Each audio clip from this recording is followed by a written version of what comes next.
സാധാരണ ഇപ്പോൾ AICC വളരെ പൊടുന്നനവെ ഇന്നലെ പെട്ടെന്ന് ഉത്തരവിറക്കുന്നു, നാളെ തന്നെ അല്ലെങ്കിൽ ഉടൻ തന്നെ കെ സുധാകരൻ പ്രസിഡന്റ് ആയിക്കോട്ടെ, പ്രസിഡന്റ് പദവി ഏറ്റെടുത്തോട്ടെ. പക്ഷേ നേരത്തെ വന്ന ഉത്തരവ് എന്താണ്? ഉത്തരവെന്ന് പറഞ്ഞാൽ AICCയുടെ നിർദ്ദേശം എന്താണ്? തെരഞ്ഞെടുപ്പ് നടപടിക്രമങ്ങൾ തീരും വരെ എന്ന് വെച്ചാൽ അതിൻ്റെ അർത്ഥം എന്താണ്? റിസൾട്ട് വരുന്നത്. ഇദ്ദേഹമാണെങ്കിൽ ഒരു സ്ഥാനാർത്ഥിയാണ്. ഇനി തെരഞ്ഞെടുപ്പ് വോട്ടെണ്ണലുമായി ബന്ധപ്പെട്ട ഒട്ടേറെ ക്രമീകരണങ്ങൾ വരുത്തേണ്ടതുണ്ട്.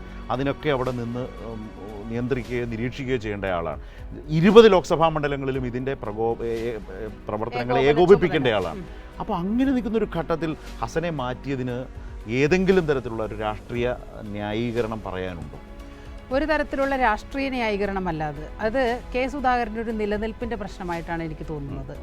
കാരണം കുറച്ച് സമയം മുമ്പ് ഹസൻ ഒരു മാധ്യമത്തിന് നൽകിയ അഭിമുഖമുണ്ട്. അതിൽ പറയുന്നത്, തെരഞ്ഞെടുപ്പ് കഴിഞ്ഞു, ഇത്രയും ദിവസമായി, KPCC പ്രസിഡന്റ് സ്ഥാനത്തേക്ക് അങ്ങ് തിരിച്ചെത്തുന്നുണ്ടോ എന്നുള്ളൊരു ചോദ്യം, ഞാൻ ഒഴിയണമോ എന്നുള്ളൊരു ചോദ്യം ഹസനിൽ നിന്നുണ്ടായില്ല, VD സതീശനിൽ നിന്നുണ്ടായില്ല, ബന്ധപ്പെട്ടവരിൽ നിന്ന് ആരും ഉണ്ടായില്ല.